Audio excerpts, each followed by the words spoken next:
I'll call the council meeting to order, August 12th, 2025, 6 p.m. If you'd stand for me, I'll be doing the invocation. The Pledge of Allegiance will be done by Detective Carol Collette. Oh, no? Oh, it's... If you'd stand for me. I'm using the one I printed off, the Citizens one, a couple hours ago. So, Lord, we thank you for this evening, for the people that have taken time to come. Help us to do right in the things that we do as we manage the city business. Guide us, chastise us, and prick our conscience if at any time we step out of line, Lord, that we might do right by the people of Rica. Be with our officers as they're out on the streets tonight, watching over people and driving on the wet streets. And Lord, just bring everyone safely home tonight after this. In Jesus' name, amen. Amen. And the pledge will be done by, do we have a mic? Okay. Officer Hamilton, yes.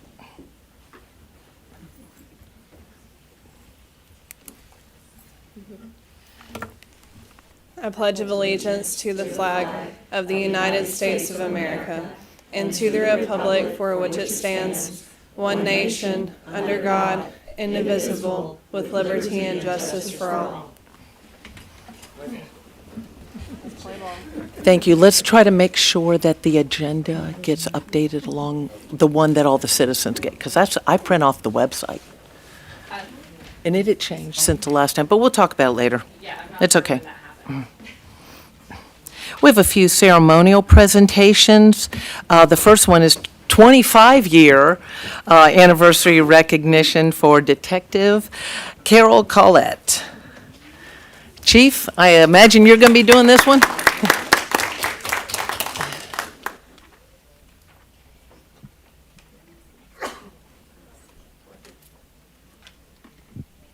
If y'all only knew how much Carol loves being up here in front of everybody.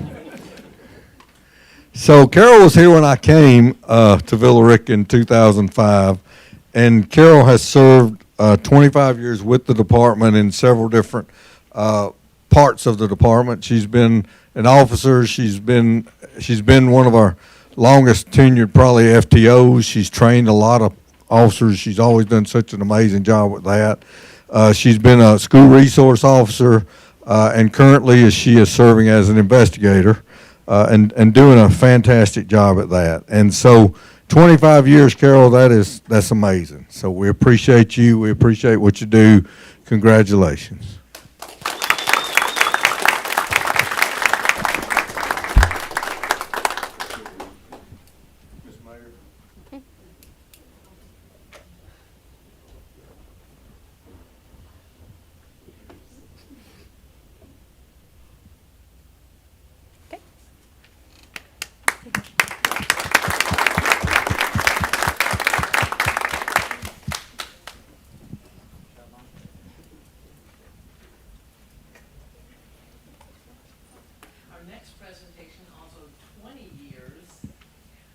Anniversary recognition in the water treatment plant, and that is Chris Todd.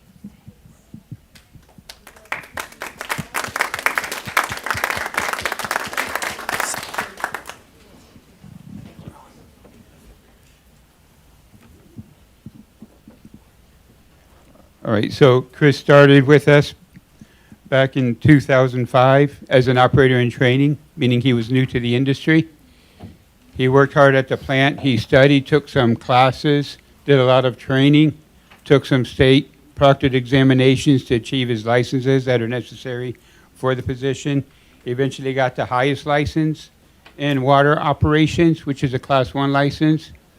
He's also obtained his water loss auditor certification, which is also a heavy lift, but he's done that for us. A few years back, he was promoted to our lead water treatment operator, where he helped the rest of the team operate our plant on a day-to-day basis and helped us provide the drinking water that we have to the city each day. And just recently, within the last 3 or 4 months, Chris has been promoted to the position of water operations manager. And the good news is that he's young enough that we can expect 20 more years service from him. So, Chris, 20 years of service is a great achievement. Thank you. We appreciate you.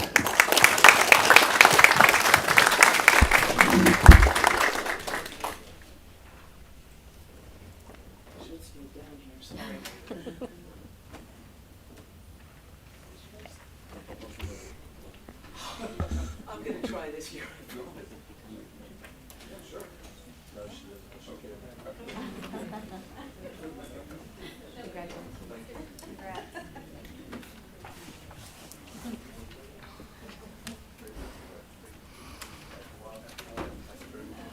All right, entertain a motion to adopt the agenda. So moved. Motion is second. All in favor? Any opposed? Council updates. Subjects of general interest and concern. We do that after Yeah, public they're- comment? They should be flipped. Oh, okay. They should be flipped. Okay. You're absolutely right. Okay.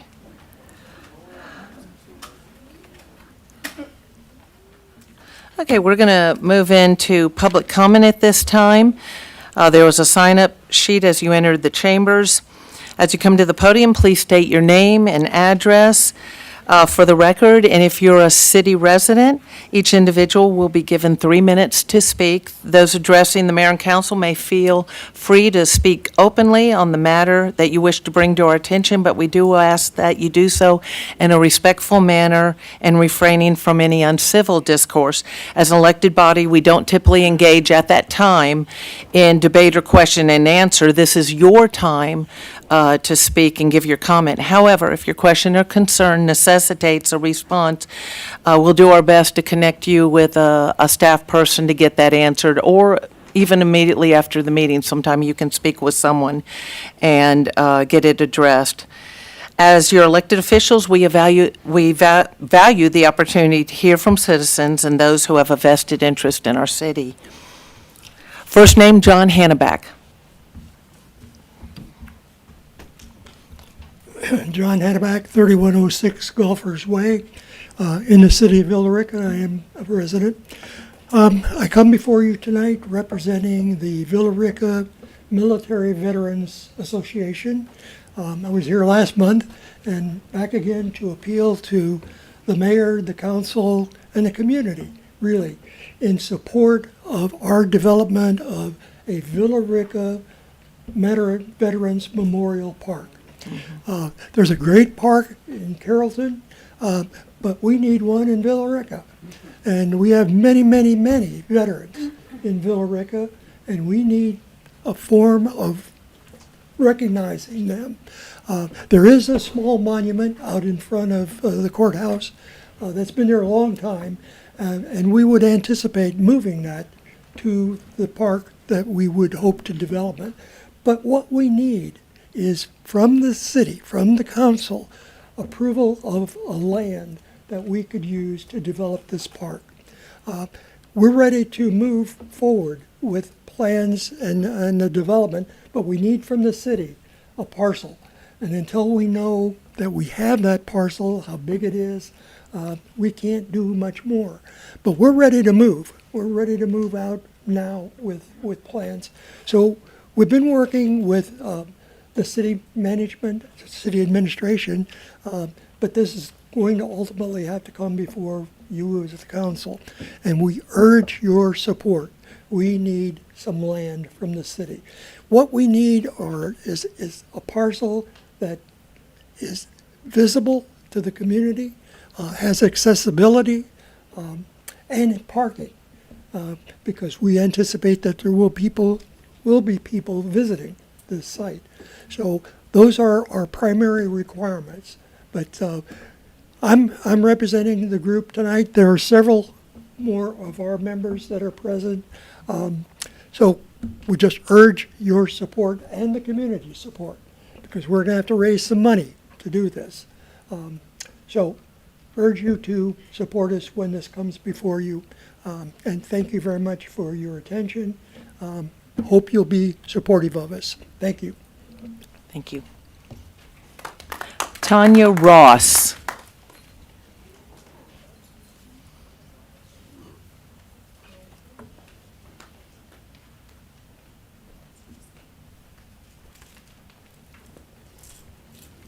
Hello, how are you? Hi.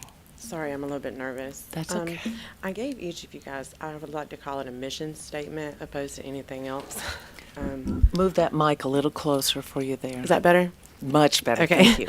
I would like to call it a mission statement opposed to anything else because I don't want to try to bash anybody or anything like that, but I didn't really even feel, I've never even been to one of these meetings. I'm not even really sure how it works, but it wasn't until the last meeting that I seen on Facebook that I even felt led to come whenever I found out how much Dick Chambers had spent building Walton trails and then the conditions that the apartments that we live in right now. It makes me upset just talking about it because literally me and my kids have to wear shower shoes to take a shower because the tubs are not just the mildew, paint, because they paint the tubs. The paint chips is coming off and stopping up, and then like mildew in the walls. I just had a repair yesterday, and everything that is listed on here, I can email anybody and show you pictures. I can show you messages about repairs being delayed, not days, not weeks, months. Not one repair, not two, but like 5. So it's just like an ongoing thing when it comes to stuff like that. And then whenever I see how much money he paid over there, and then when I was guaranteed a spot because I thought that these were being torn down because they've been here 50 years, I was number 5 on a list that doesn't even exist. You see what I'm saying? I was lied to from the beginning. And I wasn't the only one. There's people here right now with me that were lied to as well. And I don't really know where to go to this point. The only thing I really know is just some sort of relocation plan needs to be put in place with this, or they need to come out immediately. I have someone coming out to do an inspection for mold. My son's been sick for almost a week. He's in dual enrollment. He's going to college. He's got a 4.0. He can't be sick and stay out. And if this is the reason, we got problems. You see what I'm saying? My daughter's just passing out all of a sudden. Like, it may just be health problems. Yeah, it may be. But they didn't have these until recently and until now. And then I'm cleaning up mold out of the bathroom because there's not even a fan in the bathroom. There's so much moisture that comes in there. You can't open the window to let air come in or to let air out because you got people, you can't. So it's just like, I'm trying to live and I'm trying to raise my kids in an environment that's safe for them. I'm trying to, both of them have a 4.0. Both of them are doing very well. It's not really about me. It's about them. You see what I'm saying? I'm having to live in these conditions too, but if it was just me, I wouldn't be standing right here embarrassed talking to you guys about this, but him putting millions of dollars into that property over there, guaranteeing people a spot because these were being torn down because they're 60 years old, and then not doing that and not following through with that is not okay. Making us live in these conditions after HUD pays them pays them correct. It's not that they're not doing it. They're understaffed. They have one man that goes around to all these properties that does it. Okay. Thank you, ma'am. Thank you.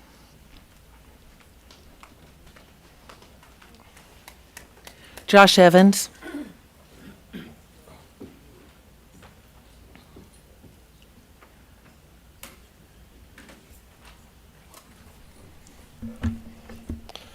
Joshua Evans, 640 Cleaver Street, Villa Rica, Georgia. I am a citizen, do live in the city, Ward 2. We all know how this goes, right? I get up here and I speak and I tell you what you're doing wrong, right? We know that. I ain't speaking no more. I'm not telling you no more. That talk, that's done. We over that. See, the CWA protects things, right? Clean Water Act.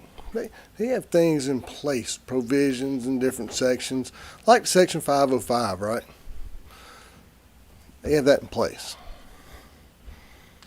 that protects the citizens from people polluting and doing wrong and allowing it. People allowing chemicals to be sprayed. They protect that. No more talk. That's done. Notice of intents will be sent. Yeah.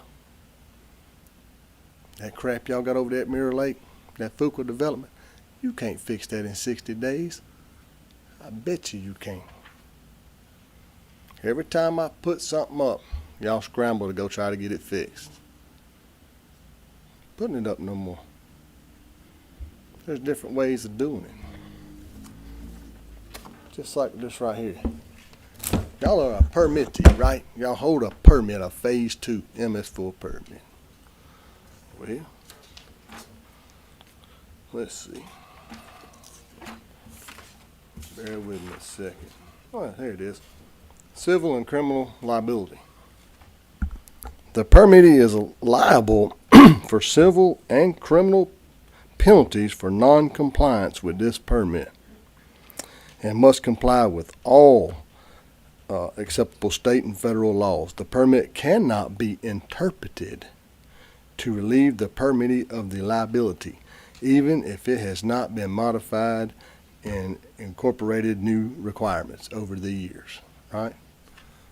That means y'all can't use that right there to your advantage. Checkmate, city. Alita Farmer.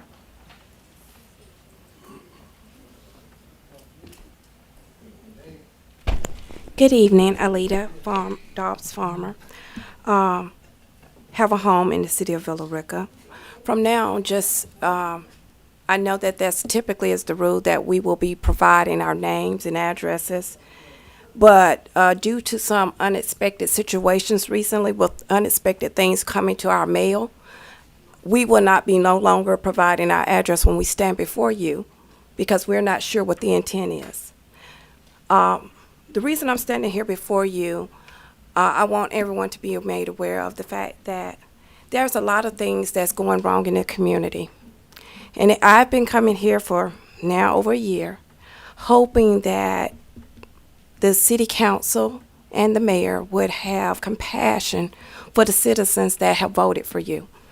It saddens me that when I sit among you, that people come here and describe things that you have resources to fix.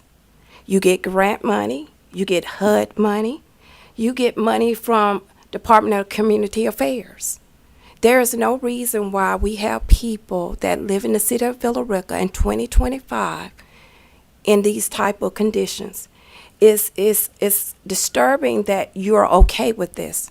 It's disturbing that you're okay with the lack of resources that you have for the homeless, the lack of the resources that you have for the elderly with low income, as well as veterans that are maybe suffering.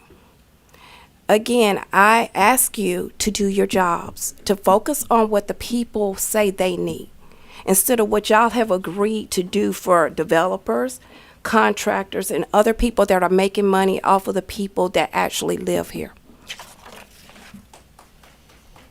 Pamela White.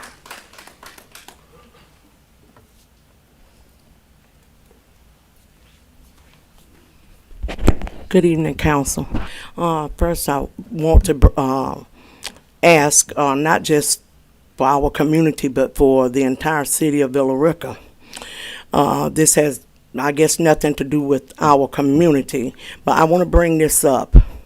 The Ponzi scheme that happened down in Noonan, Georgia, I put the question on Facebook. I asked the whole entire council along with you, Mayor McPherson, has any funding from this city went to that Ponzi scheme?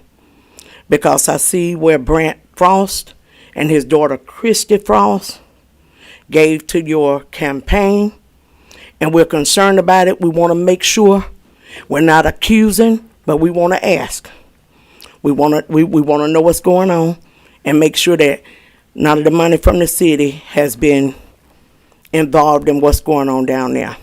Another thing is that our community has asked several times for a town hall meeting.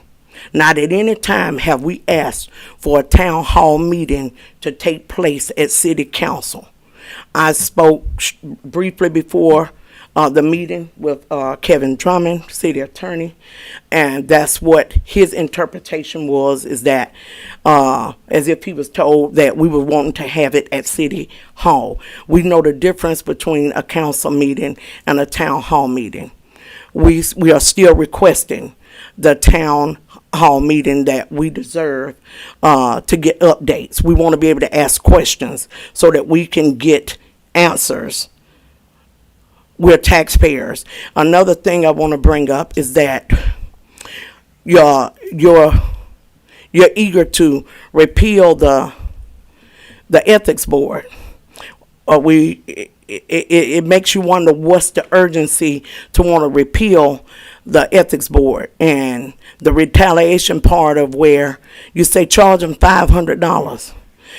They're wasting taxpayers' money, but we are taxpayers, so we're paying into what we file against. We pay for it. And remember, those over in the tax allocation district, some of the highest taxpayers in the city, we have the right to file.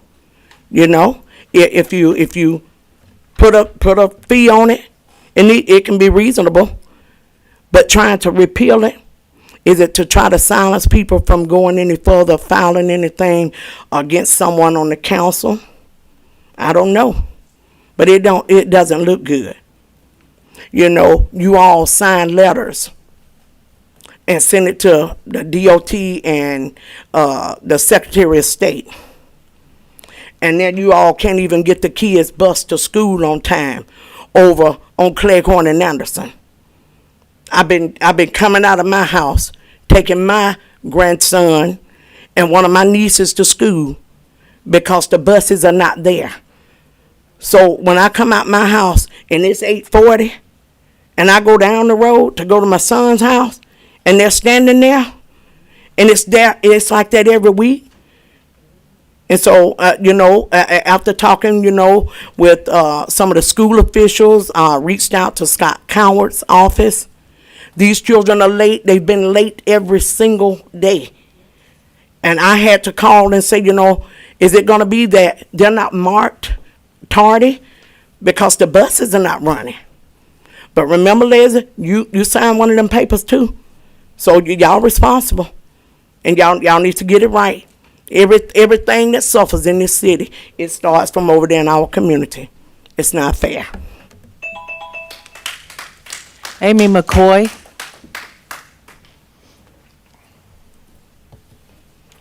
Amy McCoy. Kelvin, I'm not sure I can't read the last name. May have to help me here. It's my chicken scratch. It's Kelvin Owens. Mr. Owens, And, okay. Thank you. I stand before you, a retired senior officer. I am also a member of the Villa Rica Veterans Organization, and I too seek the city's, the council's support in establishing a Veterans Memorial or Park here in Villa Rica. I've traveled throughout the world. I've seen other locations, and we've been here since 17. I haven't seen much support to the veterans, to be honest with you. All right, so getting that established and moving forward and supporting our veterans is key. The second thing, when we moved here, I live on 9988 Bridgewater Point.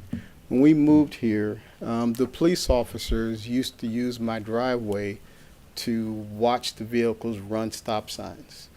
I invited them to do it again. I wish the chief was still here.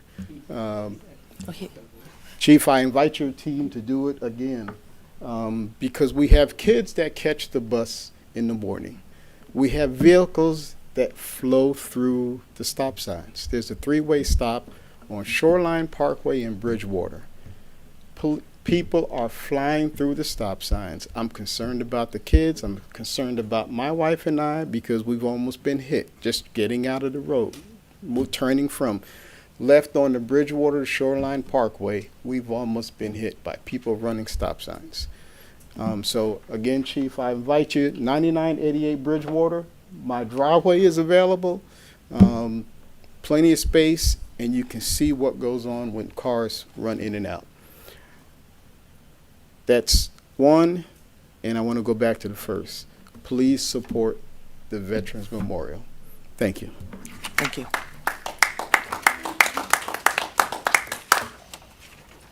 That's everyone I have on the list.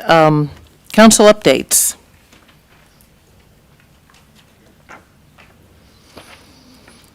All right, then, yes. Forgot. I actually attended the concert Saturday night. I was really excited because it was music from my middle school, my middle school years, not my actual middle school. But it was exciting. While we did have a cover band for 90s hip hop, R&B, they did have an actual band that was not a cover band, and it was the CNC Music Factory. Granted, I think they had 1 or 2 hits, but it's still something. It's not a cover band. So I just wanted to say thank you to Main Street and all the volunteers who were out there. I met a few of them, and I saw a lot of my neighbors come out. So I just wanted to say thank you to everybody who came out and supported it, and it was a really fun night.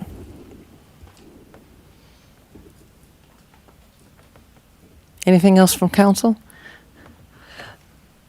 Just to clarify, a couple things on here for anyone that is concerned with things related with the Housing Authority.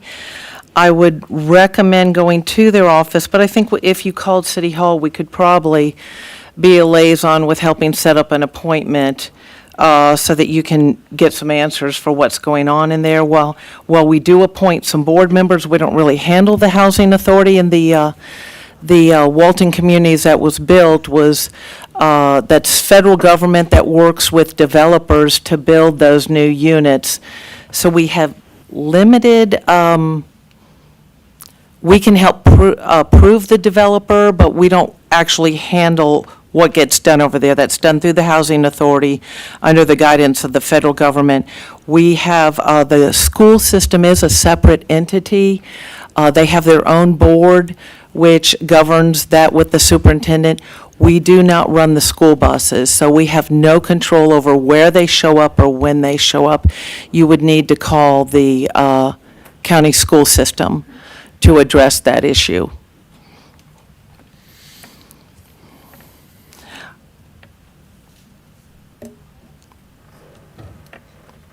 Okay, we have the consent agenda is a single item that encompasses all the things that the city council would normally approve with little comment. Each of these items was discussed during the council work session, and it was unanimous consensus of the governing body to place the following items on the consent agenda. So I'll go ahead and read them. Number 1, the 20th annual Don Rich Ford Villa Rica Frontier Rodeo that had to do with signage. Item 2, the Carroll Splost Intergovernmental Agreement. Number 3, insurance renewal. Number 4, insurance premiums, and that's for our employees. Number 5, the Three Rivers Commission Area Agency on Aging contract for services fiscal year 2026. That's for the senior center. Item 6, the Mirror Lake Boulevard left turn. Item 7, the South Street Sewer System extension. Item 8, the External Audit RFP award. And item 9, FY25 budget amendments, number 166 through 173. I'll entertain a motion to adopt the consent agenda. Make a motion to adopt the consent agenda. Second. All in favor? Any opposed? That is unanimous. Thank you. All right, under governing body, item 1, ethics ordinance. Mr. Drummond.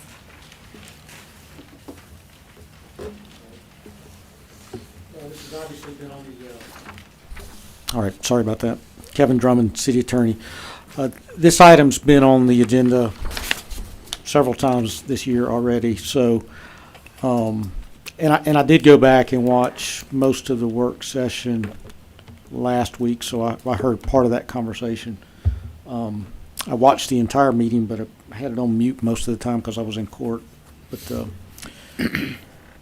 so I think at this point, the staff and myself would just need direction on which way council is heading on this, and I think you've got two options, and we've discussed these in the past. I mean, you could repeal the ethics ordinance.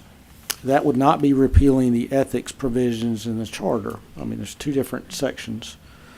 And it would also not prevent someone from taking matters to court or other avenues for addressing whatever behavior they believe to be unethical.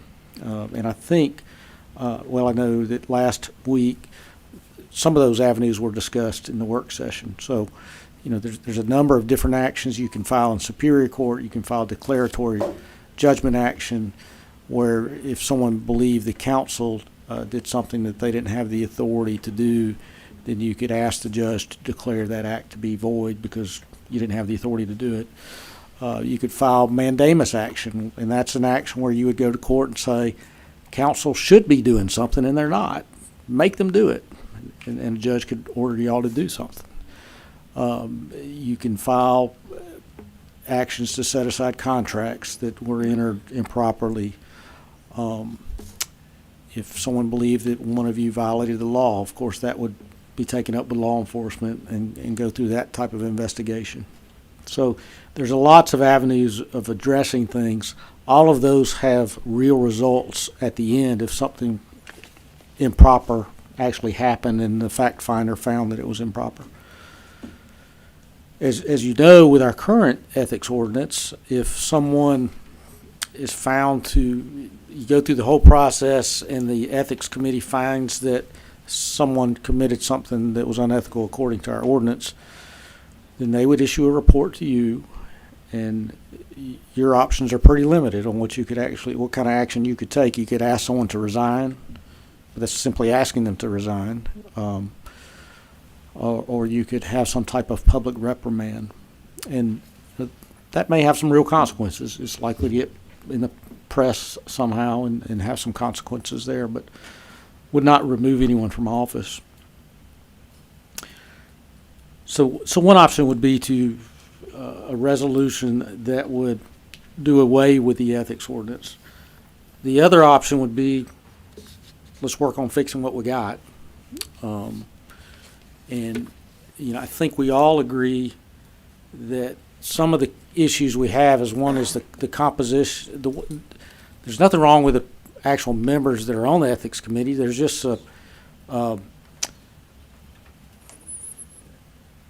the optics of it, that how they're appointed. They're appointed by the people that are someone's filing an ethics complaint against council. Well, council appoints the people that are going to investigate them. So the optics of that don't appear to give the person that's making the complaint a feeling that their complaint's going to be treated fairly.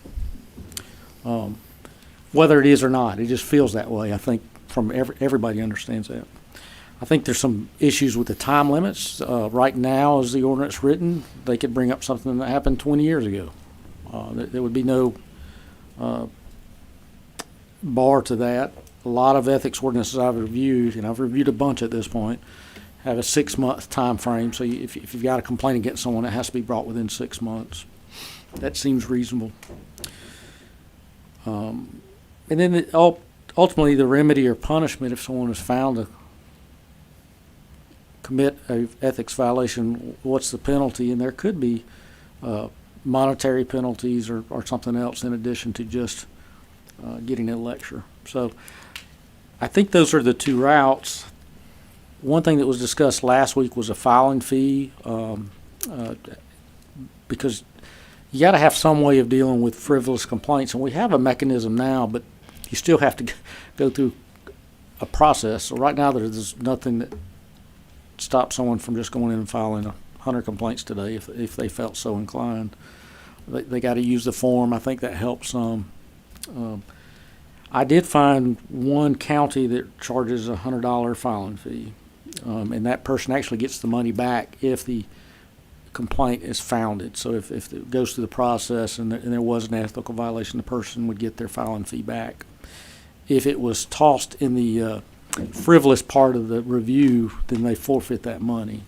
So that may be some discouragement and make you think twice. Is this really? Am I doing this just to harass someone, or am I doing this because I really think they committed an ethical violation? So the ethics board has actually had some discussions about coming up with potential changes. It's been a while since I've met with them, but early on, I think they realized there were some problems with the ordinance as it's written. So again, we can go one route is repeal the ethics ordinance. Another route, let's try to improve what we got. If we go with the second route, then I think your ethics board might be in a good position to take ideas from the public, from council, and trying to work on what we got and coming up with a new proposal at some point. But beyond that, I think I've said about everything I can say about the ethics ordinance at one time or another over the last year. I'm happy to answer any questions, or otherwise I just need guidance on which way the council wants to go with this.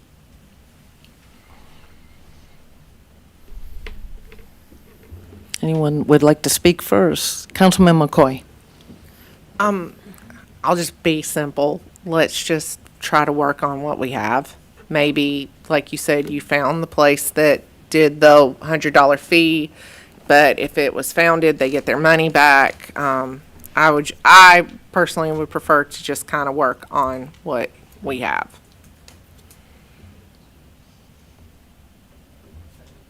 That didn't look like the answer you wanted, Kevin. I am not trying to sway the council either direction on this, so. Councilman Warmoth. I would also be in favor of working with what we have. Would this be something we would discuss in let me not say it wrong, a workshop, because the work session's on a Tuesday, the workshop. Is that something that we would discuss during that time? I think so. I think you could approach it a couple ways. You could we could instruct the ethics committee to go ahead and start working on it and maybe meet with council at a workshop setting to say these are the problems we're seeing and actually working through these things, and these are some suggestions we have. Y'all might have your own suggestions, but I think that will work better in a workshop situation than in a council meeting situation where you can have a lot of back and forth. I agree.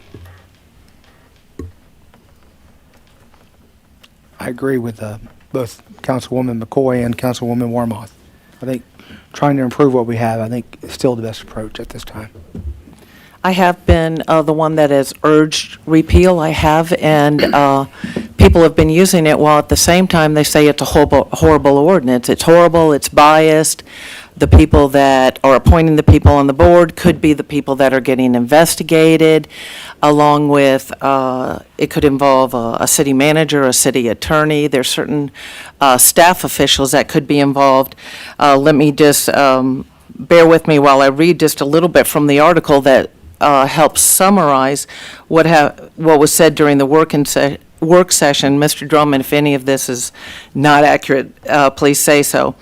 That a major problem with the ethics committee members are that they're appointed by the people that complaints could be made against, that they're like a committee is like a planning and zoning. This is the commission itself, is like the planning and zoning in that they only have the power to make a recommendation to city council.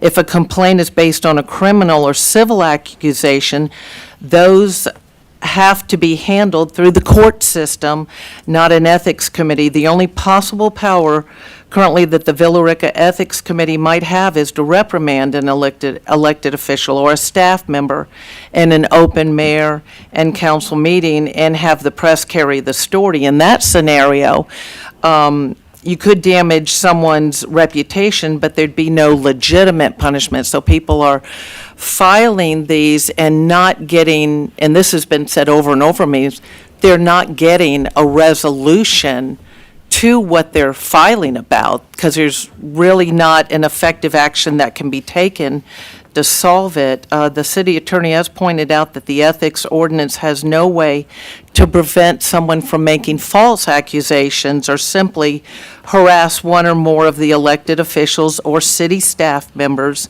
commonly called frivolous. In an official court, that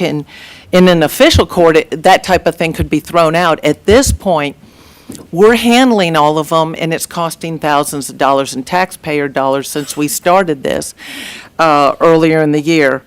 Throwing them out by the current commission's not an option. Now, that's something that could be tweaked, and it ends up using a lot of city resources, both in the time of our staff, also in attorneys' fees, and the hours that are involved with the committee itself.